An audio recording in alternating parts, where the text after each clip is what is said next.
Good evening, everyone. My name is Stephen Brundage, and my video project is on the effects of fire on the bird-wildlife community.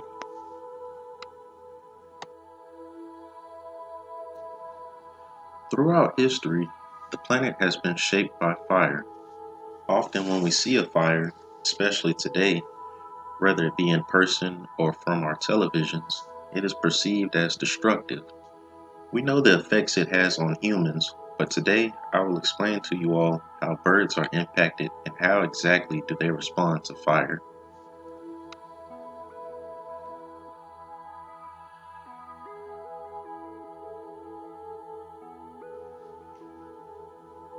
One of the main direct impacts of fire is the mortality it has on the nestlings and eggs.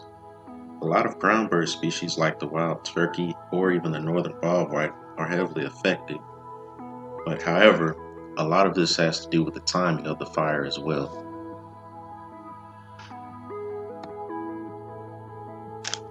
A study was conducted by Stephen Murphy, where in his article he looked at the effects of early and late season fires and how they impacted mortality rate.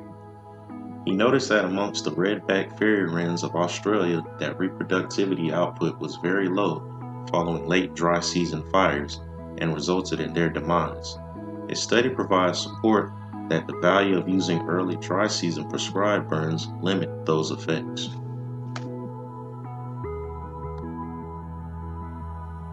In another article by James G. Dixon, where he talks about fire in bird communities here in the southeast, he looks at the ruffed grouse, how that too is another ground level species. And even though they're able to escape fires because they inhabit the ground and have their nests low to the ground as well, they are often consumed by wildfires. However, fire is unlikely to have any major effects on adult birds, mainly due because they have the ability to fly away from smoke and escape the flames just in the nick of time.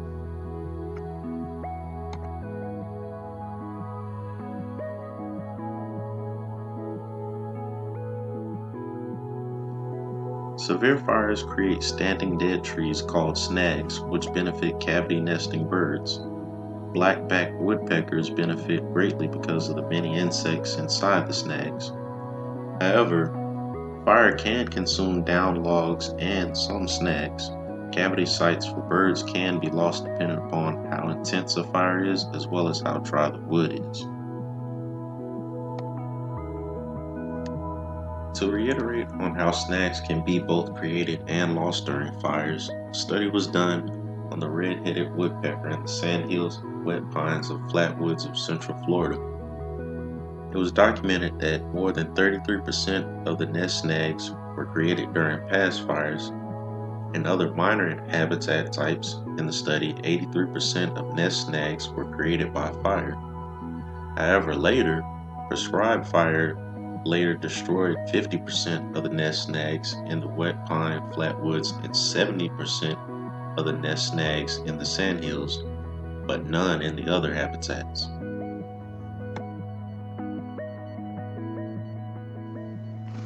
In the forest, when a fire is taking place, some raptors, such as falcons, hawks, owls, and other scavengers, see it as an opportunity. They'll enter a burn site or while a fire is taking place and prey upon fleeing animals such as small deer, smaller birds, squirrels, animals of that nature.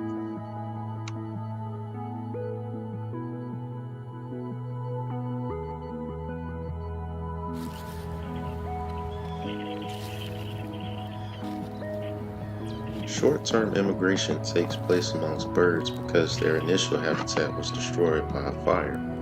They will enter a new area in search of food.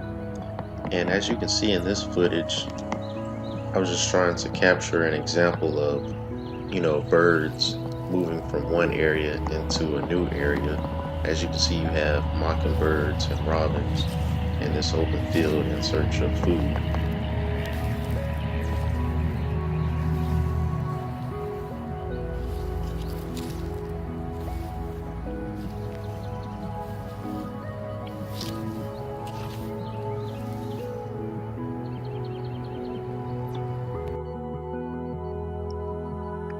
prescribed fire can be used as a management tool, and this could work out in many birds' favor. Fire can maintain early succession, benefit grassland and shrubland birds.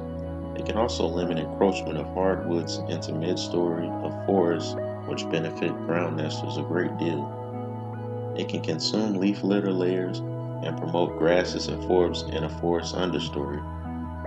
All of these things depend on the prescribed fire, and the two key things for that fire are frequency as well as the season to maintain a good condition.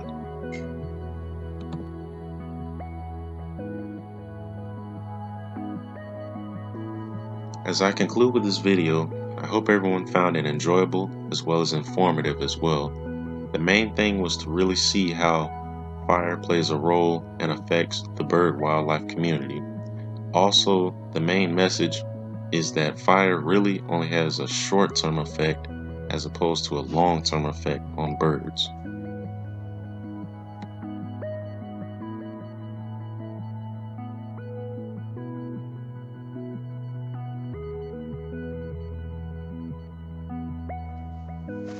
I would also like to thank Tony Brundage, my mom, for allowing me to travel down to Macon, Georgia from Atlanta to use her camera and capture the images of the birds that you see in the collage. They are actually from my parents' backyard.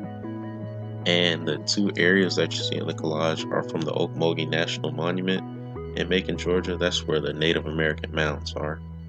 And again, thank you for watching my fire ecology video. Thank you.